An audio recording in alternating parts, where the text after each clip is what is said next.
Right. Okay. So today we are looking at comprehension. Comprehension. Yes.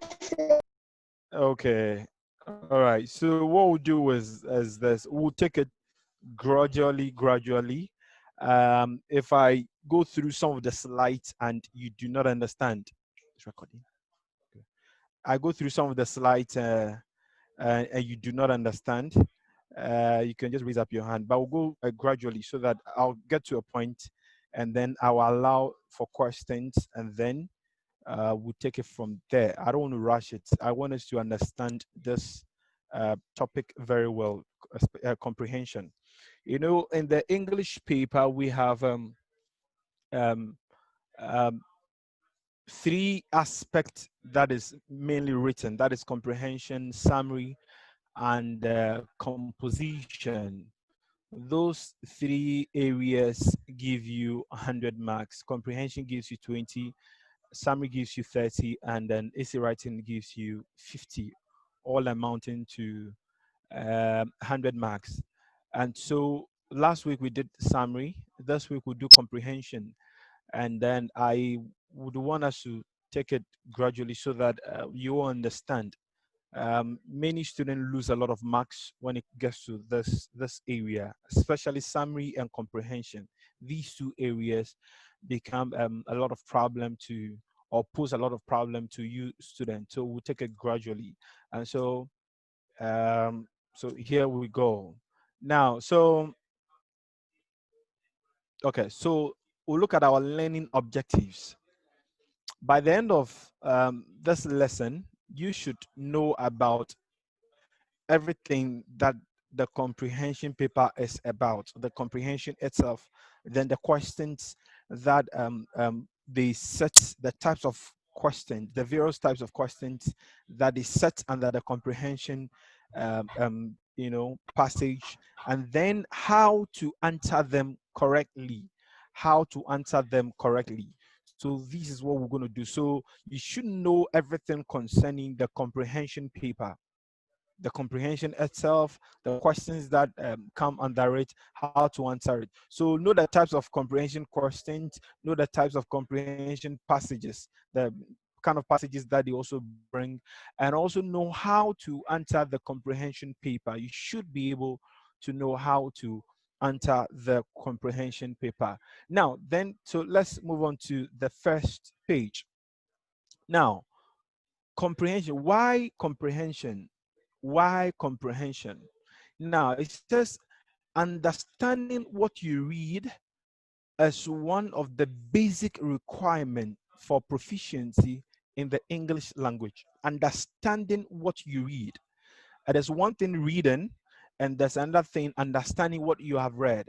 People know how to read, but they don't understand what they've read. You know, so it is one thing, you know, understanding what you have read, and another thing reading.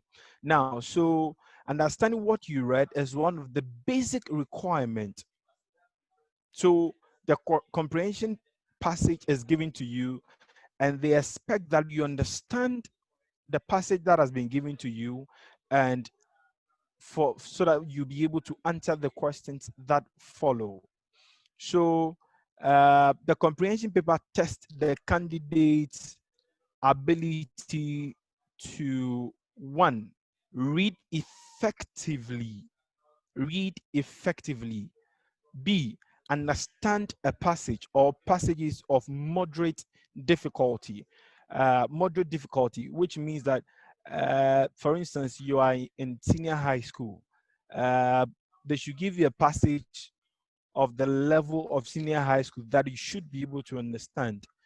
Not a passage in basic school. I mean, class 1, class 2, class 3, those ones are too easy. So they give you a passage of moderate difficulty, which means that it's not too easy and it's not too difficult, something which is moderate, and they expect you, the student, to understand and see, for you to be able to digest the passages. Digest means, you know, you should be able to break down the passages for you to be able to understand. They give you a passage, you read the passage, and you should be able to break it down stanza by stanza for easy understanding. So basically, the comprehension paper tests you on these three things: read effectively, understand the passage of moderate difficulty, and digest passages. Now let's go on. It looks like nothing could be simpler than reading a passage and answering questions drawn from it. On the second look, however, it is not an easy task as such. Like the summary, the questions don't usually request you to generate any ideas of your own. So it's saying that, you see, summary, you generate your answers. But when it comes to comprehension, the questions do not require you to generate any ideas of your own, because the answers are in the passages. The answers are in the passage. Now, the source of answers is the passage itself. Your source, where you should get your answer from, is from the passage itself. It is not outside the passage, but it is from the passage. Now, you need not go beyond the passage in search for answers. So your answers are not outside the passage, but they are in the passage. Now, so let's move on to reading the passage. Let's look at what you should go through when you meet the comprehension paper, reading the passage. Now, complete concentration is the first requirement for reading a passage. Complete concentration. It's for you to be able to answer comprehension paper effectively, you should, have, a complete concentration. If you are reading a comprehension paper and you do not concentrate on what you are reading, I wonder how you are going to, how do you call it, how you are going to be able to, understand, you know, um, what you are reading. Okay, so there's a message. It says, sir, please, I can't hear you. Okay. So complete concentration in reading the passage, you need to have a complete concentration. Complete concentration is the first requirement for reading the passage. Give the passage a first exploratory reading to find out in general terms what it is about. Exploratory, just read for fun, and just basically get to know what the passage is about. It is important that your first reading, which is exploratory, just read to have an overview. All right, get to know what the thing is basically about. What is the passage about basically? And in so doing, you should have you should focus, have a, a good concentration. Then embark on the second concentrated reading, seeking to understand exactly what it is saying. So we are having two types of reading in the first point here. That one, there should be a complete concentration, or more or less like exploratory reading, just to know what it is about. Then the second one, you should be able to, the second reading should give you an understanding, or in the second reading, your focus is that what is the understanding of, what does the passage say? So in the second one, you are seeking to understand exactly what the passage is saying. So you read the first one just to know what it is about. Then the second one, you're having, your focus is to understand what you have read, or the passage you have before you. Then the second point says, read the passage as many times as time would allow you. Some are fast readers, some are slow readers, some are medium readers. Now, so it depends on your speed of reading. Those who have fast readers can read as many times as they want to read. Why do you do that? For you to be able to understand the passage. Read as many times as time would allow you. The fact is that each reading widens the scope of understanding. Anytime you read, it widens your scope of understanding. Anytime you read, your scope of understanding the passage is widened. Now, the third one says, read the passage in the spirit in which it was written. You see, you don't read the passage in isolation. try to get into the spirit of the writer. Try to get into, the mind. You see, sometimes you should try to get into the mind of the writer. Try to get, I know it's difficult, yes, but you need to try and get into the mind of the writer. Also, do not allow your religious or traditional beliefs to influence the answers you give. This is a very important point. You see, the fact that uh, you are not a Muslim, or you are not a Christian, you are not a traditionalist, does not mean you should use your belief, to answer the questions that has been given to you. No, there is a passage given to you, and like we said earlier, your answers are in the passage. You are not going to use your belief. You're not going to use your idea. For instance, maybe you are a guy and your football team is Chelsea, and they've written something about Chelsea, and you don't seem to agree because you think that, oh, Chelsea is a team for women fellowship, or whatever it is. Okay. Now, you see, you are not going to try and change that. You write what is there. Focus on it. Don't use your personal idea. Don't use your personal belief. Don't use your personal influence. No, so it could be religious, traditional belief, or influence, your personal idea, whatever it is. Because the comprehension test is not a forum or argument. No, there is no argument. It is not a forum where you come and debate your point. It is not a forum for you to come and whatever it is. Because when you go to the essay aspect of the English paper, there is a place for, there's a question, debate. We have debate. We have letter writing and what have you, story writing and what have you. So when you get there, you can debate. But in the comprehension paper, please and please, there is no place for debate. No. Follow the passage that has been given to you. And I repeat, follow the passage that has been given to you. Our focus is the passage. Our source of information is the passage, not anything outside the passage. Get that clear? Now, with many passages, you need to understand the surface meaning and the meaning implicit in the word.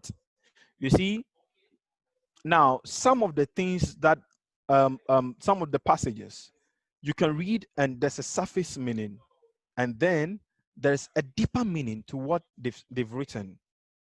Now, so you need to be able to go deep to understand the surface meaning and the implicit, the meaning that is just like they cloud some of the ideas with some words. So you should be able to decode. And that is why you should be able to read as many times. You see, as many times as you read, it helps you to understand. For instance, let's say somebody writes that I wanted to see Kojo and I traveled to go and see Kojo. When I got there, I saw Kojo, but I could not speak to him. And that was the last time I saw Kojo. Now, you see, you should be able to read this thing carefully and understand what they are saying. Now, to decode that, you need to begin to look at the sentences after sentences and see. I wanted to speak to Kojo. I traveled the way to see Kojo. I saw Kojo, but I could not speak to Kojo. And that was the last time I saw him. Does that mean that why was I not able to speak to Kojo? These are some of the questions you begin to ask yourself. Why was I not be able to speak to Kojo?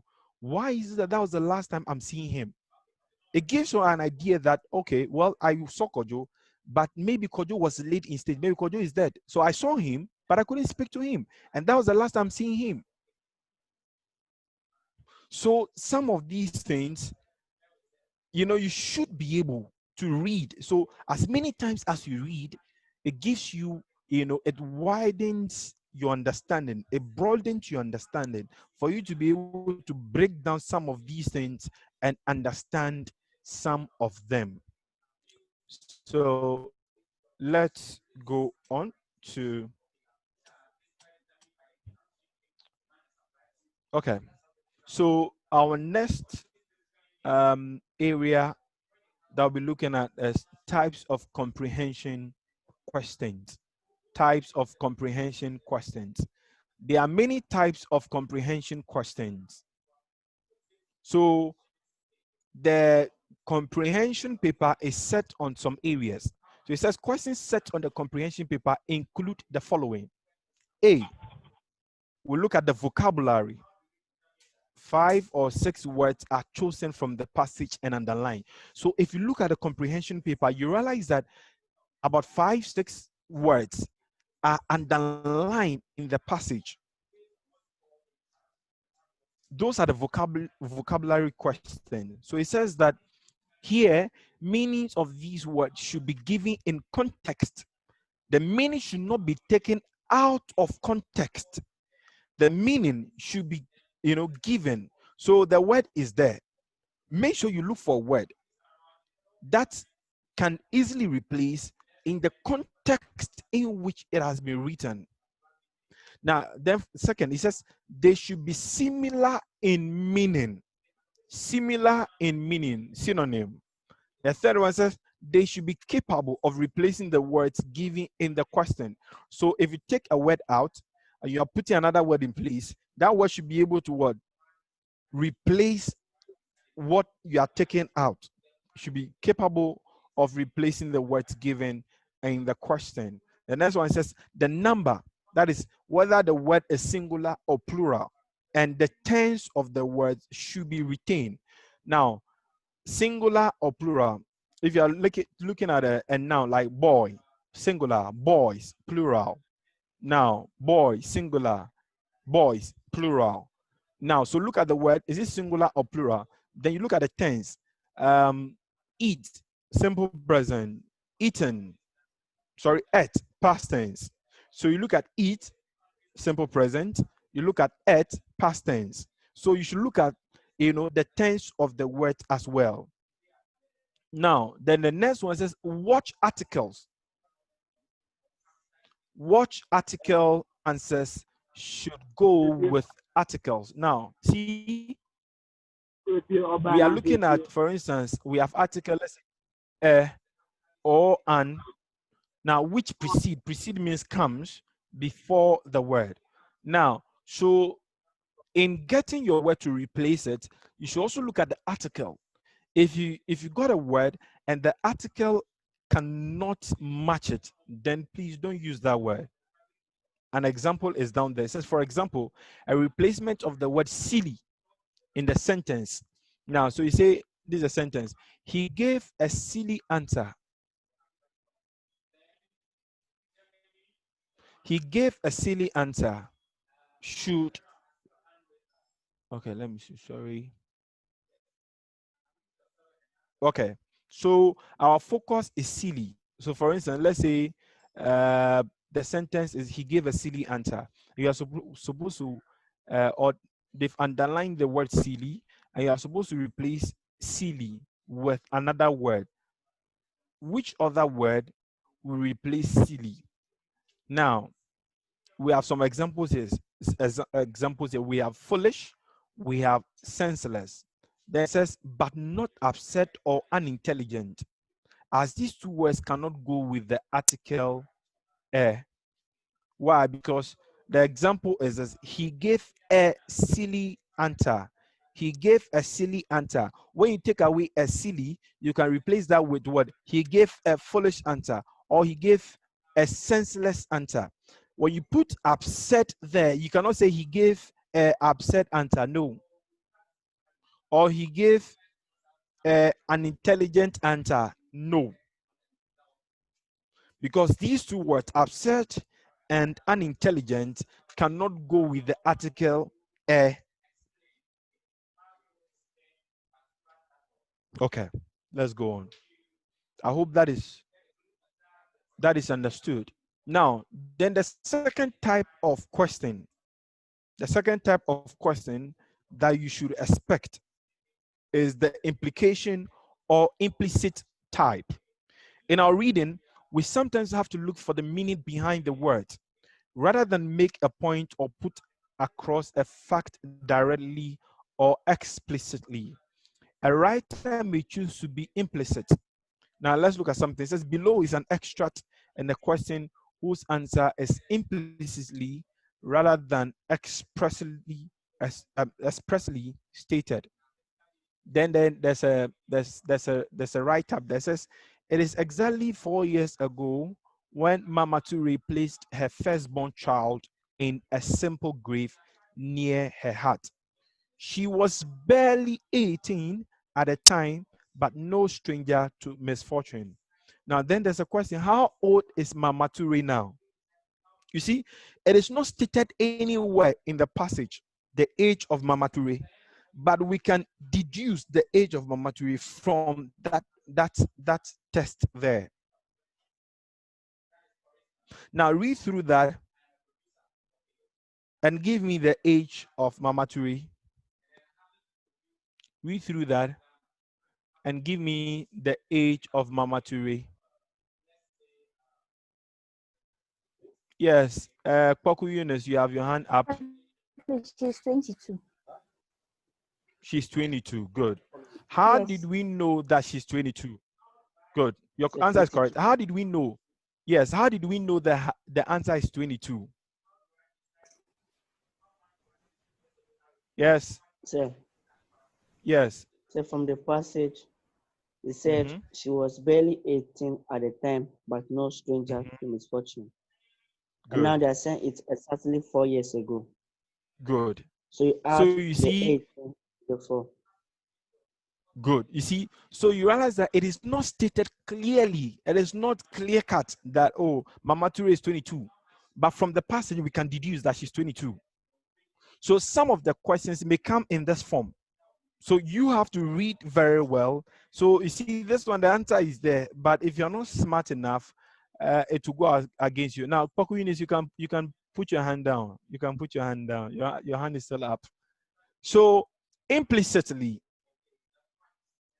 we get to know that Mama Ture is what, 22 years. Now, then it goes on. Similarly, a passage which contains such phrases as cold mornings, half bare trees, dusty roads, cracked leaves,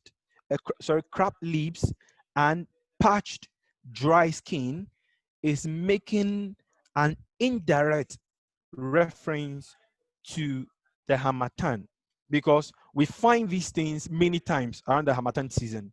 Cold mornings. You know, during the Hamatan season, you realize that the morning is usually cold. You come out in the morning, it's so cold. Have bare trees. If you look at the trees, you see that the trees are not what they used to be. As if the trees are kind of as if they are kind of dying off. You see the roads become so dusty. Our leaves begin to crack, and you see our sisters and our mothers and then our wives, you know, they begin to apply all sort of things, the shea butter, the lip gloss, and what have you, because their lips are beginning to crack. You see all these things during the Hamatan. Patch dry skin. Our skins begin to get so dry, so they need to smear, you know, a lot of how do you call it?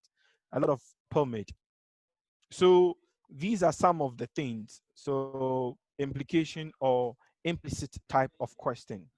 C, free answer type. This is simple, quite, you know, straightforward. It says that answers to these questions are picked from the passage and put down. So this one, you just pick the answer from the passage, but just lift it and then put it down, because that one is straightforward. You don't have to think too much. The answer is straightforward. For instance, they say that let's say Mama Ture is 25 years somewhere in the passage, and then in the question they ask, how old is Mama Ture? You just pick it from the 25. You don't have to, you know, do too much thinking. D, questions on grammar. Questions on grammar. Questions on grammar. Now, included here are questions on A, part of speech. So, questions on grammar, we have questions, uh, you know, that are on part of speech. For instance, nouns, verbs, adjectives, etc. Those questions are on part of part of speech. Then the second one, figures of speech. This one worries a lot of students when it comes to figures of speech. Students who are usually not literature students, they struggle with this aspect, figures of speech, simile, comparing, how do you call it? Uh, Things with the use of as and like. Metaphor also has to do with comparison, but without the use of as and like. Personification, giving human attribute to inanimate objects. Hyperbole, excessive exaggeration. So you should know some of these basic figures of speech or literary devices. Then the third one says sentence types. So we have the simple sentence, we have the compound, we have the complex, and then we have the compound complex. All these types of sentences. So you should know all these things. Maybe somewhere along the line in our class, we may also be looking at simple. We may be looking at types of sentences: the simple, the compound, complex, and complex types of questions. We'll be looking at some of these things. Then the next one, we have the grammatical names of underlined or stated portions of the passage. So here, there are portions of the passage that are still stated, and they ask the grammatical name, and then it follows with functions of the what has been stated. This question usually it goes in hand, the grammatical name and then the function. So once you get the grammatical name, you should get the function of what they're asking. So it says that usually this has to do with phrases and clauses. Usually this has to do with phrases and clauses, and you should limit yourself to the three types. That is the nominal, or the noun phrase, or whatever it is. Then we have the adjectival and adverbial. Adjectival and adverbial. Many times, this three is what they look at: the noun, the adjectival, and adverbial. Now, these phrases and clauses may function as, then we have their function as well. We could have they could function as a subject, function as an object, as a complement, and then and so on and so forth. And so that is basically questions on grammar. Now, then the next one talks about questions on types of questions. So one of four could be in demand. It could be a direct question, how are you? Direct question. Indirect question, I hope it is not expensive. That is an indirect question. A rhetorical question, what is the world coming up to? A rhetorical question, it does not demand an answer. Then the last one, question type. They are reading, aren't they? So you should know all these things. Uh, I'll be putting the slide on the Google Classroom.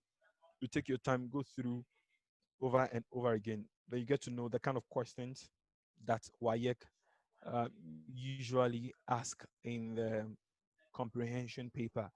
Then quoting a sentence, phrase, word to support, usually a yes or no answer. They ask a question, a yes or no answer. You have to quote a sentence, phrase, or whatever it is to support. Travel patience, you've raised up your hand. Sir, please use one of Travel the type. patience. Sir, please, I want to ask what's the Yes, I'm meaning listening. of rhetorical?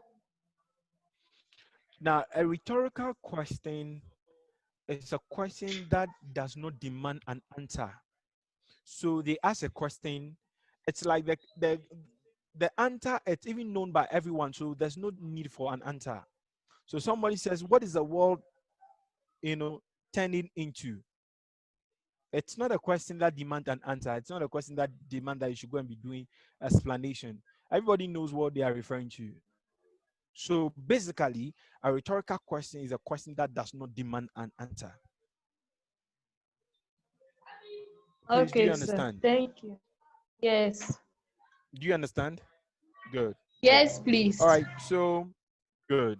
All right, so before we go on to, you know, looking at the comprehension paper, if you have any questions so far on what we have done, please, you are liberty to raise up your hand.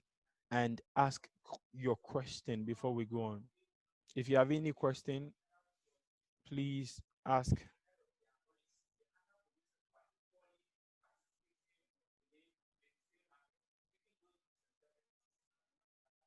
Yes, any question? Yes.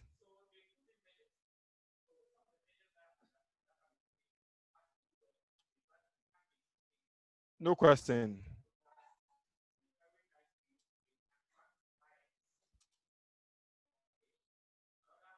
Oh, are you guys with me? Sir. Yes, sir. Are Yes, we all sir. here? Yes, sir. No question so far? No. No, sir.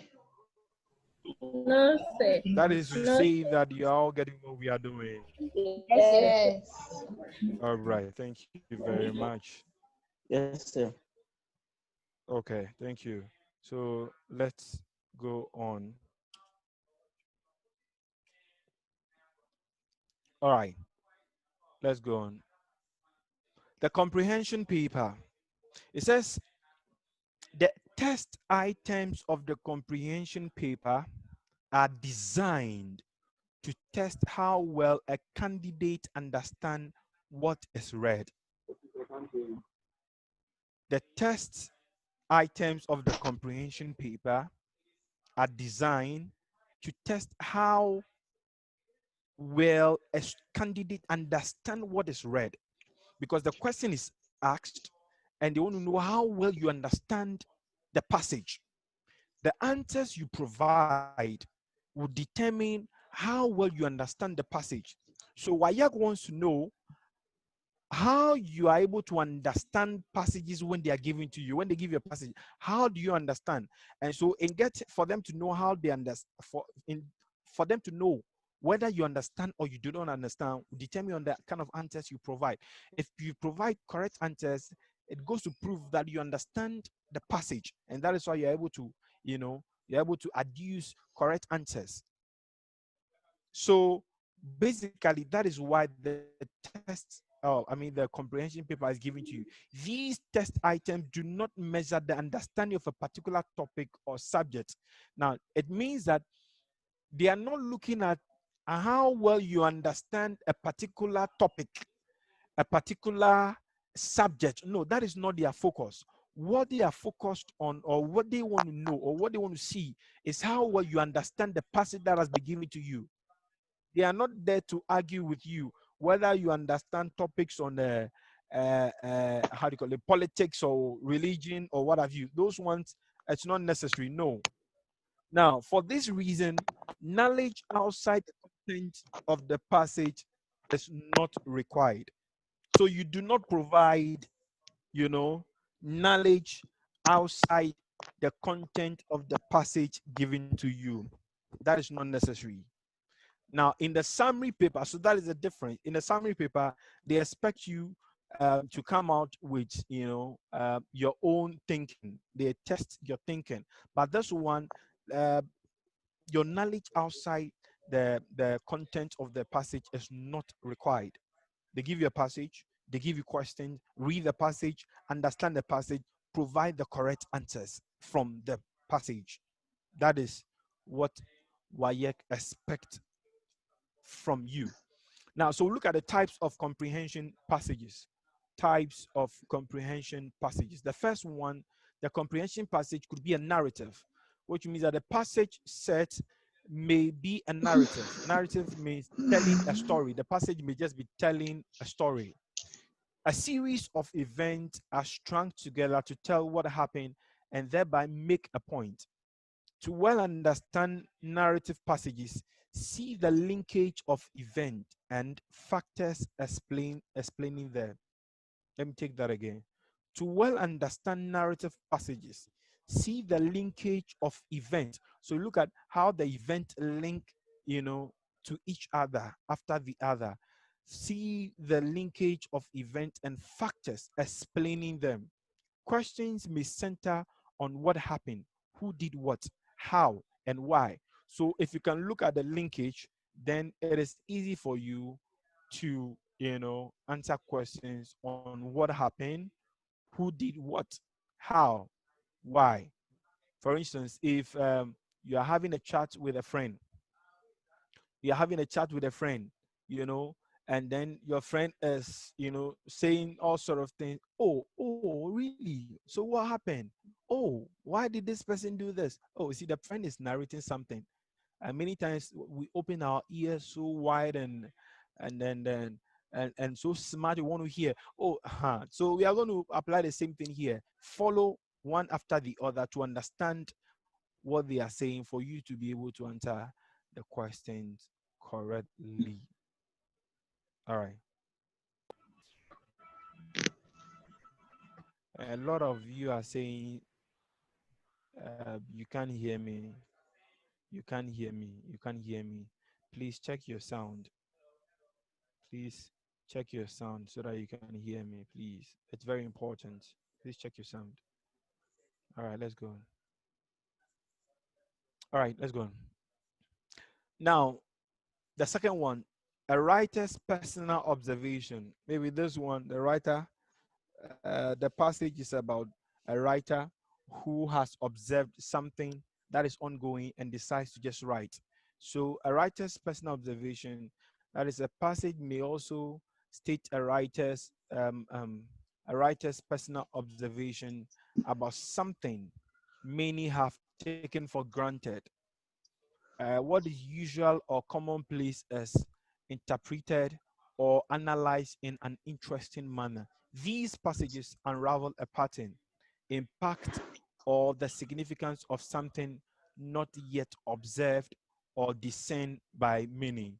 So the passage is talking about something that has been there for many years. For instance, over the years, when it rains, you go to some parts of Accra. Those of you who live in Accra, you go to some part of Accra. Anytime it rains, almost every rainy season, every year, when it rains, there are part of Accra that are, choked. And I think 2015 or 2016, there was a serious disaster in Accra where, people died. A lot of people died, because some gutters got choked and there was a fire outbreak, and so a lot of people, died, people got bent and what have you. You see, that is something that over the years we tend to turn a blind eye to. We don't really look at that thing. So a writer may write concerning something like that. So that is a writer's personal observation. So a writer's personal observation says a passage may also state a writer's personal observation about something many have taken for granted. And so I believe that is one of the things that we as Ghanaians, we as a country have taken for granted. We don't pay much attention to these things. We don't really do that. And almost every year there's a disaster. People are dying. People's properties are getting destroyed. Just recently, that there was some rains in Accra. Some people's properties got destroyed again. You see, and so over the years, these things keep happening. Now, what is usual or commonplace is interpreted or analyzed in an interesting manner. These passages unravel a pattern. So, to unravel means to bring out, to expose. It exposes a pattern or looks at the impact or the significance of something not yet observed or discerned by many people. It could also be that the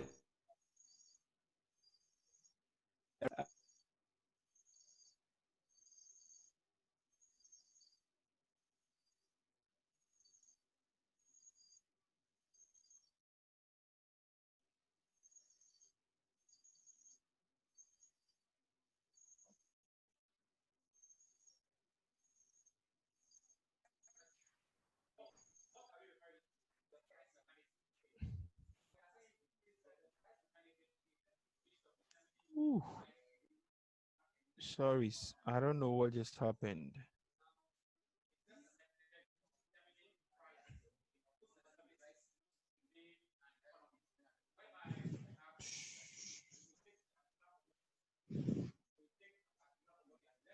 Okay.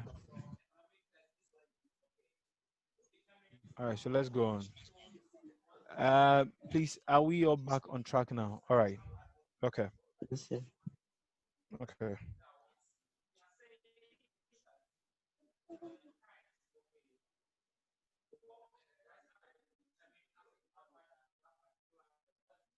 Okay, all right. Okay, so I was talking about coronavirus. For instance, uh, you see, if you observe what is happening around the coronavirus, you realize that many of us Ghanaians are taking it for granted. You do realize that when we had about less than 10 cases in the country, people were getting scared. Now we are over 1,000. I mean, 11,000 cases, and plus. And then you see that Ghanaians are just taking it for granted. You see a lot of people on the street or outside and without nose mask. So that could also be an observation by the writer. And then so that unravels or that exposes, some of the things, some patterns or things that are ongoing. So there could be a passage like that as well. Then the third one, topical issues. Other passages exploit topical issues in which viewpoints are expressed, solutions suggested, or a case made for or against. So the writer may also explore a topical issue. Maybe there's an issue that is making waves, or an issue that has become a real issue. Everybody, people are talking about it, discussing and blah blah blah blah blah, what have you, what, and so on and so forth. You see, somebody or a writer may just write on something like that, expressing his or her viewpoint and suggest a solution or a case made for or against. For instance, there was an issue. I think that issue started making waves from Sunday, where news broke that the health minister tested positive for corona. And some are saying it is true, some are saying it is not true. You see, that became a topical issue for virtually the whole weekend until the president, came out yesterday and spoke and confirmed that yes, the health minister has coronavirus.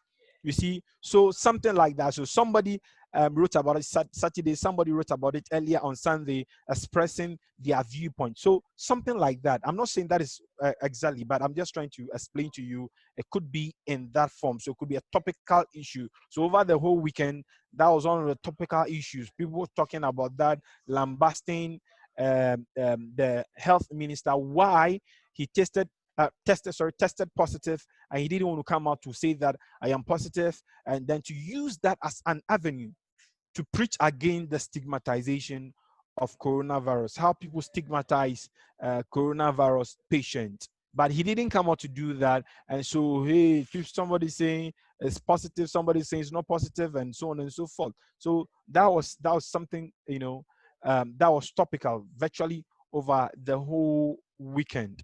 Now, the next one, and then finally we have others. There are other forms of writing for the comprehension passage. Are the descriptive and the expository. Descriptive, basically describes a lot of things. Expository, to expose or to open the lid on something. The latter explains a process of how something works or is made. Analyze a descriptive passage by carefully examining its part and the way they interact to form the whole. So descriptive, carefully examine the parts and the way they interact to form the whole. As with all reading exercises, rather than allowing words to pass before your eyes, read with an inquiring mind and visualize what is read. Read with an inquiring mind. As you are reading, try to ask your mind certain questions. Let your mind ask you a lot of questions. Okay, what is this? What could have been this? What could have led to this? What is the cause of this? What could be the solution? You see, so your mind does a lot of inquiry, and as much as possible, try to visualize, try to picture the thing in your mind. Okay, let's go on. Any questions so far? Any questions so far? No, sir. That is to say that we are all following. Yes, sir. Yes, sir. Yes, sir. Yes, William, do you have a question? Okay, Nicholas, your hand is up. Nicholas, just unmute yourself and ask your question. Please, the notes I'm cutting. Say again. Please, the notes, please, I'm not done. You're not done. Yeah, Okay, the note. Nicholas, what we'll do is, yes, what will happen is for the sake of time, I'll put this slide on the Google Class. Is that okay? Nicholas, are you with me? Yes, sir. Good. I'll put this, I'm sure you're on the Google Class. No. Okay. Please get the code, join the Google Class. I'll put the note on the Google Class so that you can download it and read it at your own convenient time. Is that okay? Yes, sir. Okay. Because if you want to go back, I think this slide, it's about 20 pages or so, 20 slides. It's a lot. So if I have to go back and move forward, we may not end now. So I'll put it on the Google Class, and you can do that, download that. Yes, two other hands are also raised up. William, your hand is up. So William, ask your question. Then Emmanuel can also ask Sir, his question. William, yes, sir, yes, please boss. from Ask. the sir, please you said something like if you are given a comprehension, you shouldn't like Mm. take the answer from like if the answer is not how do I say it, you shouldn't take the answer from outside. Okay.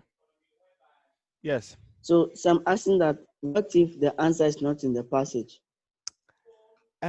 William, as far as I don't know whether to say as far as I know or as far as I'm concerned, with my study and my knowledge about comprehension, the Mm, questions asked are from the passage. okay. Unless, of course, maybe you met a question that is not from the passage. Mm, Have you ever met a question like that before? so yes. Oh, really? You met a question, the question is not in the passage. Say the answer is not in the passage. Sorry, the answer is not in the passage. Yes. They asked you a question and you read through the whole passage and the answer is not in the passage. You've Yes. met a question like that before? So yes. Wow. I would love to have a look at that. Now, Say okay. say again. So please continue. Okay, so let me make this clear. Like I said earlier, that the comprehension question, the comprehension passage they give you, the Okay. focus of the comprehension passage is they want to see whether you understand the passage. That is why the questions they ask, the questions given to you, the answers are usually in the passage. Now, the answer could be explicit. That is, you can easily look. I mean, you can easily, how do you call it? Easily get the answer, Mm, by reading. And some of the answers could be implicit, which means that the answers are hidden. So you should be able to understand or decode whatever it is. So, for instance, if you read the whole thing and you don't get your answer, I believe the answer is there, but maybe you should have taken your time a little bit more and read over again. okay, sir. Yes.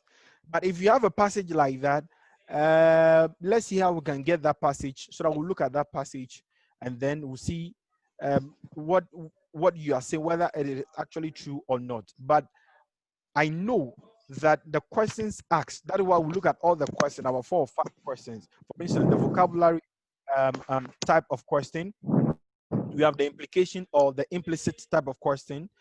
We have the free answer, that one straightforward. We have questions on grammar, then questions on types of questions. So basically, these are the kind of questions they usually ask. They don't ask questions outside the passage. I haven't seen one Okay, like sir. that before. Okay, sir. Do you understand? Yes. So thank you. Okay. I thought I saw another person's hand up. Please, if your hand was up and I didn't call you, maybe you can raise up your hand again. Let me see. Okay. If no hand is up, then let's continue. All right. All right. So deriving meanings of words from contextual clues. We'll look at some clues.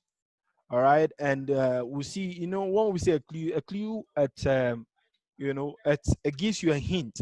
It gives you an idea of what what is going to happen or what they are trying to say.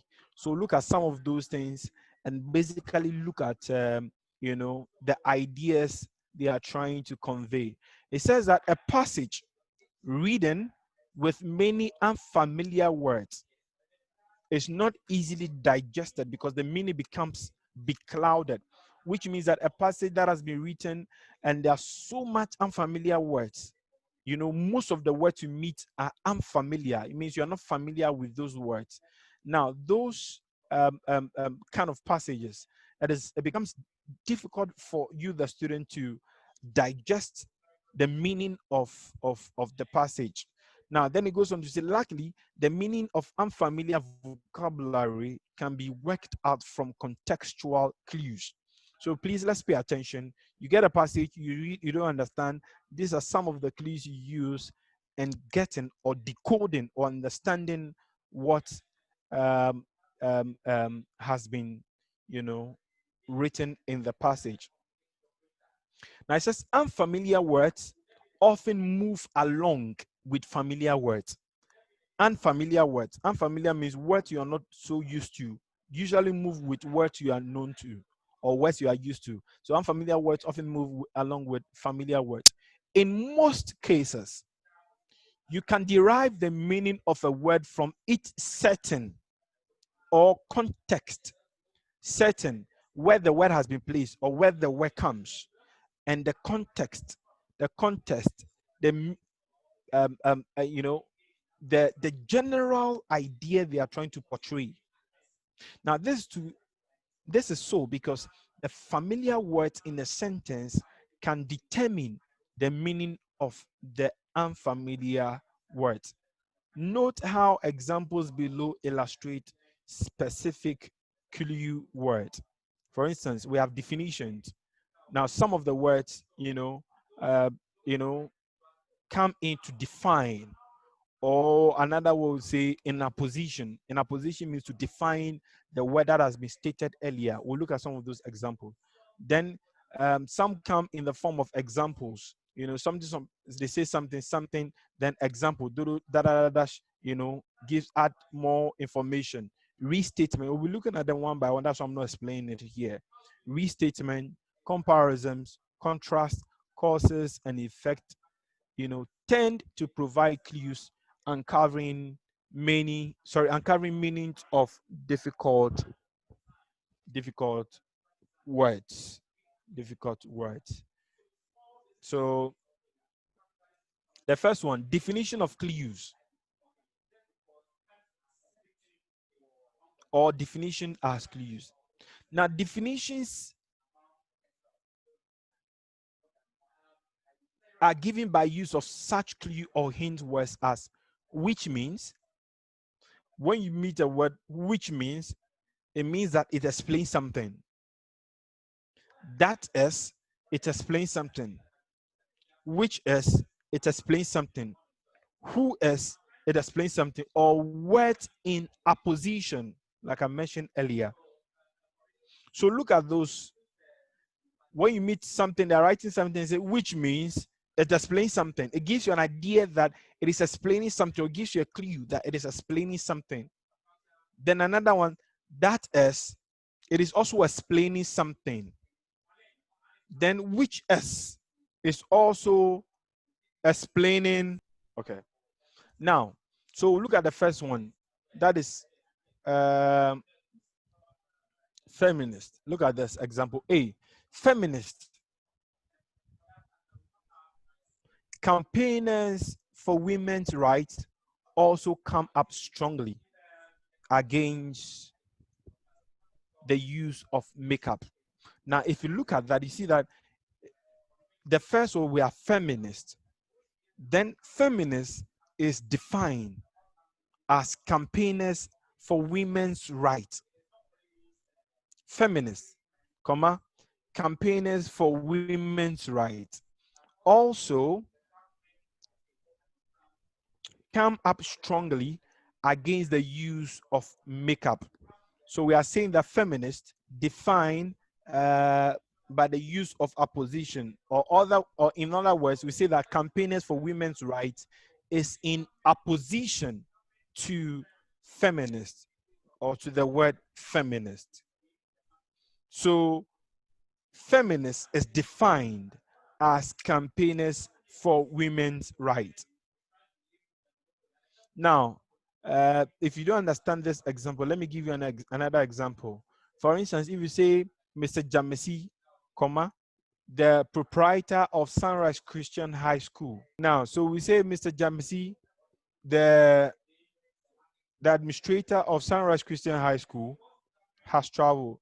So you see, the administrator of Sunrise Christian High School adds more idea to who Mr. Jamesi is.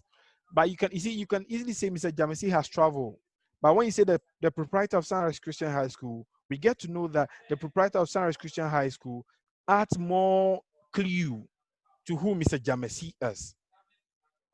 So that defines especially who he is, who Mr. Jamesi is. So that becomes easy for us to understand. Then two, delegation, which is the practice of assigning tasks to others, is an important managerial tool. So we get to know the definition of what delegation is. Delegation means it is a practice of assigning tasks to others. So once you see that, you know that it has been given as what? As a clue, more, understanding. Now, then the second one, examples as clues. Examples as example. Okay. So, okay, sorry.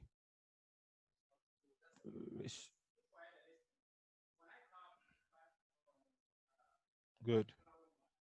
Please, whoever is doing that, clean that thing. Please clean that thing. Please. Please clean the thing. Examples as clues. Examples serve to break down the meaning of unfamiliar word and are introduced by such words and phrases as, for example, such as, for instance, especially, like, including, etc. So the example there says that one becomes lethargic when he goes through such feelings as tiredness, sluggishness, and indifference. So it goes on to say that implicitly, being lethargic is being sluggish. So you see that the use of the word, lethargic, examples follow as tiredness, which also means the same, sluggishness, and what? Indifference. So that is example as clue. So you give examples. So in the passage, if you don't understand the word lethargic, you see another word like tiredness, sluggishness, and indifference, then you get to know what the word lethargic means. So another word or some other words come in to explain, what it means. The third one, restatement as examples. Restatement as example. Meaning is also derived when the writer restates what point or idea he has given. Restatement are shown by use of or, also known as, in other words. When sentences are restated, unfamiliar words are rendered familiar. Examples: dyslexia, popularly known as word blindness, is a mysterious condition which prevents children of otherwise normal ability from learning to read. So you meet the word dyslexia the first time, for the very first time, and you don't understand the word, you realize that there are some other words there that explain what it means. It helps you to understand, or the word has been restated, which explains what it means.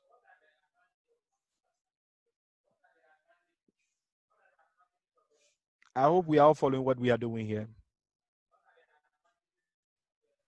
Yes, Please, sir. are we following? Yes, sir. Yes, sir. Yes, sir. Yes, sir. Yes. Okay. Okay, so I think the word is dyslexia. Dyslexia. Dyslexia, popularly known as word blindness, is a mysterious condition which prevents children of otherwise normal ability from learning to read. Then the B says consciously postponing a decision. That is deciding not to decide. It's not the same as indecision.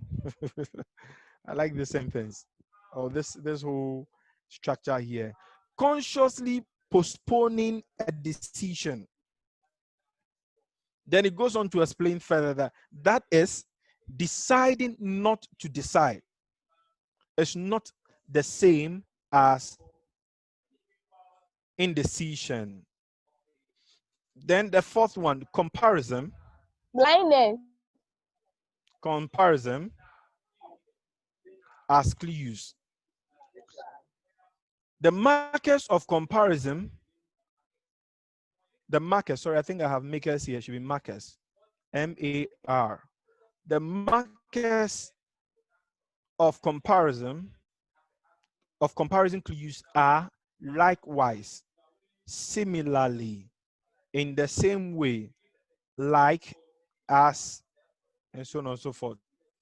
Then you say forerunners, like John the Baptist, emerge to prepare the way for the coming of greater men. So, like John the Baptist is compared to, forerunners, people who have come before someone. So John the Baptist is also seen as a forerunner for the coming of Christ, like the Bible teaches us. So it says forerunners, like John the Baptist, emerge to prepare the way for the coming of greater men. So forerunner or forerunners is compared to, somebody like John the Baptist, people who forerun the coming of greater men or forerun the coming of Christ. Now, it can be seen from this example that a comparison unravels the unfamiliar, that is forerunners, through the familiar. So if you don't understand the word forerunners, you get to know that, like John the Baptist, people who have come before, it gives you an idea. People who have come before the main thing, or come before, the main person comes. Then the next one is contrast. Contrast. Contrast. We have comparison, compare the things, similarity, then contrast, difference.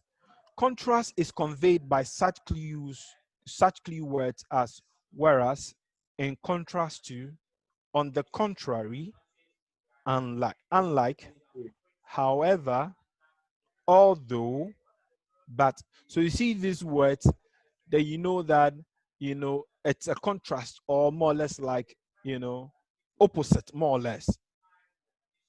Contrary to what Kofi is saying, this should be the right thing. So you make a statement like that, contrary. In contrast, whereas, in contrast to, on the contrary, unlike, what they said. So those are some of the examples. Then it goes on. The jubilant mood of the victorious team and its supporters was in contrast to the dejection and brooding mood of the losers. You see, the jubilant mood of the victorious team and its supporters was in contrast to the dejection and brooding mood of the losers. So you see that they compare to, I mean, they contrast two things, the opposite. The first aspect of that statement has jubilant, mood of the victorious team and its supporters. Then the second aspect is talking about the dejection and the brooding mood of the losers. But the link the two up with was in contrast to, was in contrast to, was in contrast to.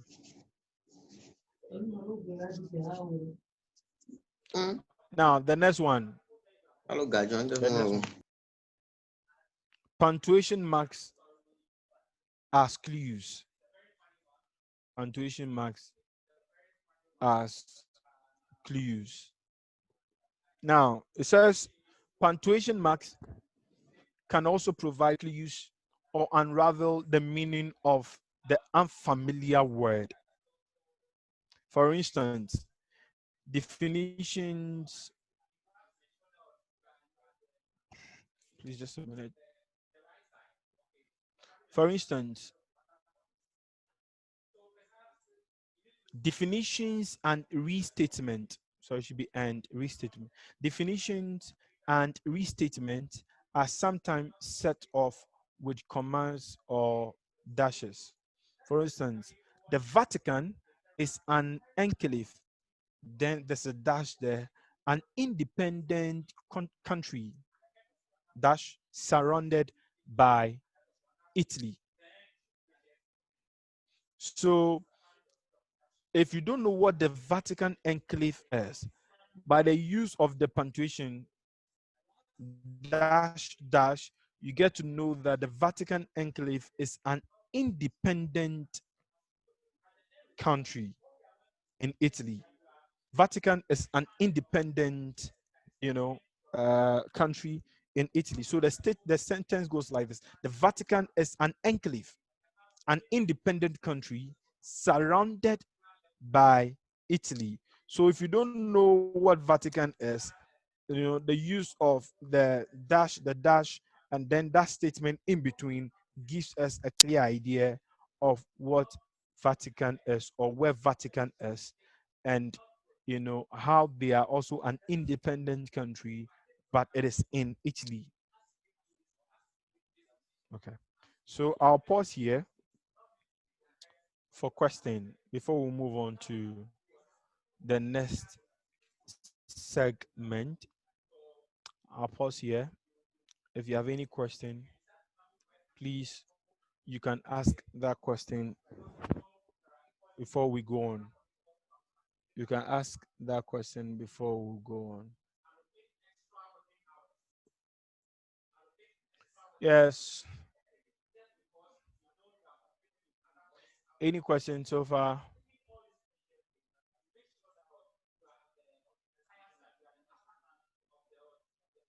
Yes. Any question? No, sir. Is that to say that we all understand what we are doing? Yes. Yes, sir. Yes, sir. Wow. All right. Let's go to the next. Reading for meaning. Reading for meaning. We need to read for meaning. We need to read for understanding. Now, the concern of the examiner is to find out if you have comprehended the passage. Comprehended, if you have understood the passage. If you haven't, then you couldn't have really read the passage even though your eyes have taken in all the words. Want to know whether you understand the passage. That is the focus of the examiner or the focus of the examiners. is to find out if you have actually understood the passage that has been given to you. If you haven't, then you couldn't have really read the passage even though your eyes have taken in all the words. Now, the first one, read in full concentration. Focus on what you read. Focus on what you read. This is very important. You see, you can't be in the exams room but your focus is not there. Once you're in the exam room, you must focus on what you are reading. Focus. Focus on what you read. Link the words with the brain and visualize. Reading is pure brain work. So you need to use your brain, link the words, and try to visualize what you are reading. Try to see if you can picture what you are reading. Try to see if you can, you can see what you are reading in your mind. If you can just picture it in your mind. Now, then it says that, in other words, enter the world of the passage. Enter the world of the passage. Now, for instance, the passage is about religion. You are not a religious believer. You are an atheist or whatever it is. Please and please leave your atheist, or atheist practice or whatever it is at the entrance of the exams room when you go in. So that when you go in there, you'll be able to enter the world of the passage.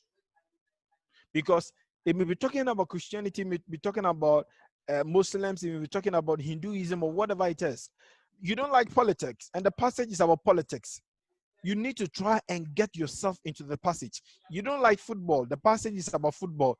Get into the passage and understand what the passage is saying. So he's saying that, in other words, enter the world of the passage. In furtherance of these, never read with divided attention. Don't read with divided attention. Are we okay? Don't read with divided attention. Are you with me? Yes, sir. Yes, sir. Yes, sir. Good. Don't read with divided attention. No, please. No, please. No divided attention. Focus. Get into the mind of the passage. Get into the passage itself. Understand what the passage is saying. Into the world of the passage. Understand what the passage is saying. It is very important. Then 2, read with utmost care. Reading carefully and at a helpful pace. Neither too fast nor too slow. Don't be too slow, time will beat you. Don't be too fast, you may skip certain things. So read at, a very good pace. Take your time. You should know your pace by now. Take your time. Read. Understand what you are reading. Now, if you do that, it enhances your understanding of the passage. For one thing, careful reading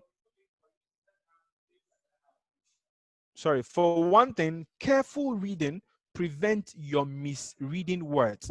Now, you see, there are some words that have similar spelling. They have similar spelling, but, they are different. For instance, if you look at these two words, fail and fall. You see that with fail, even though the pronunciation sounds a bit different, but in writing, the only difference is that with fail, you have IL. With fall, it is LL. So the difference is the I in the middle. So fail, you have FAIL. Fall, you have FALL. Now, sometimes when you are too fast in reading, you may see fail as fall, and you may see fall as fail.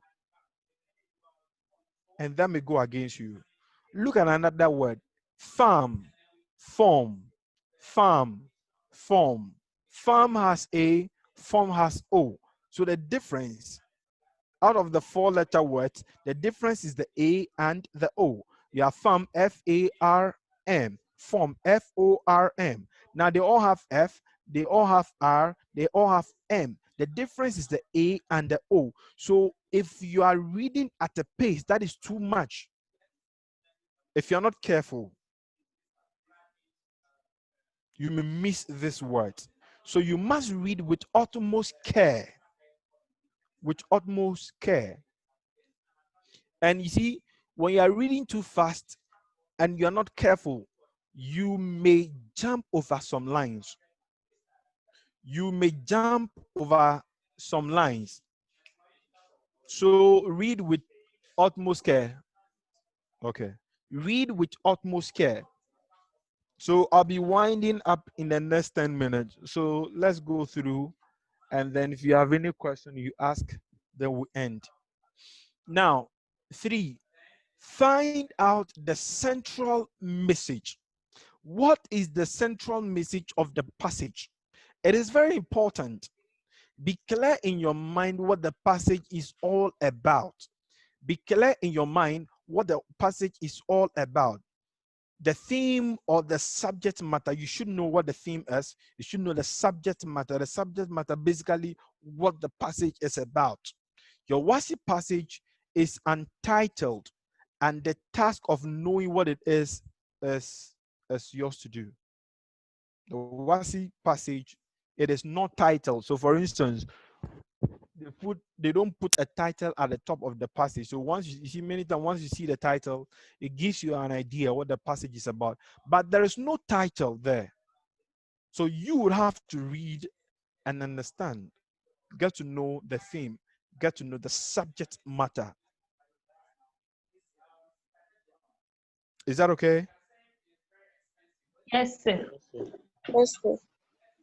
Good. Yes, sir. 4. Number 4.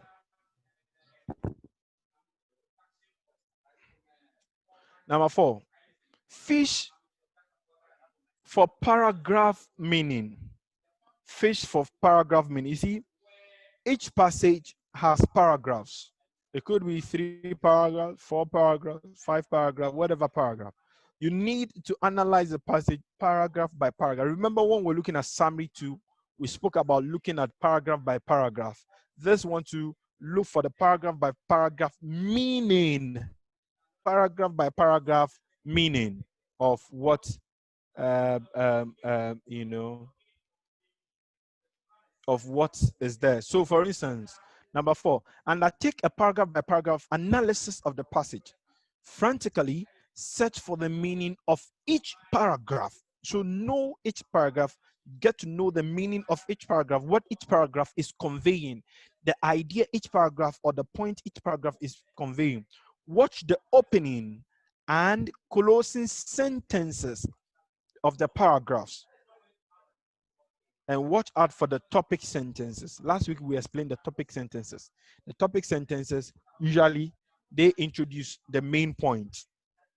Now these sentences usually state the point made being in each paragraph. So they state the point made in each paragraph. Each paragraph, the topic sentence talks about that, introduces the point in each paragraph, paragraph by paragraph. Look at the last 2, 5 and 6, then we'll call it a day. Now, 5, as you read along, you need to grab both the surface, that is the express, and the hidden, implicit meanings of the passage or portions of it, rather than expressly or directly state meaning something. A writer may decide to let his words suggest or hint at a meaning. This is mostly likely to invite an implication question in your comprehension paper. So read in between the lines. You should be able to read in between the lines, line by line. Get to know, the ideas being conveyed. After the passage, get to know the ideas being conveyed in the sentences. Then the final one, 6, see the link between fact and evidence. There's a difference between fact and evidence. Look out for evidence for fact or point made. Look out for, wow, sorry, I think there's a mix up somewhere because the number 6, it says look out for supporting evidence for fact stated or point made. Look out for supporting evidence for fact stated or point made. Please, whoever it is that has put that in on the screen, please take it off. Fact and evidence usually move together. Evidence or proof is to be seen in reasons, illustrations, examples, and explanations given. Note that you answer why questions with evidence. So there's a question on why so and so, why so and so. Please, whoever it is that has done that, Sir. Okay, take those sir. things off the Sir. screen, please, please. Yes, Say there are take some those things things on off the the screen, screen. please. Yes, please, whoever it is that has done that on the screen, please take that thing off. Please take it off. Thank you. Please stop doing those things. Stop doing those things. Okay.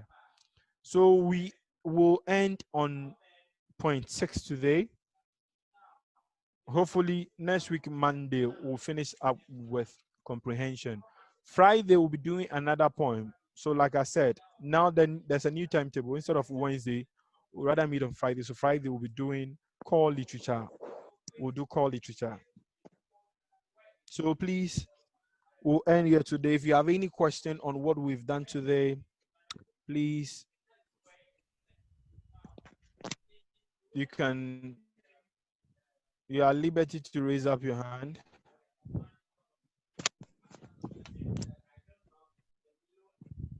Raise up your hand and ask your question. If you have any question, Tiola, you have any question?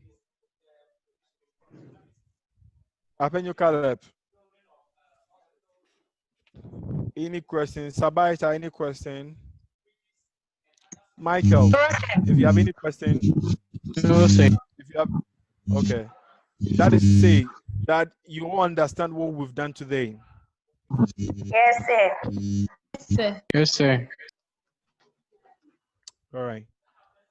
Thank you very much.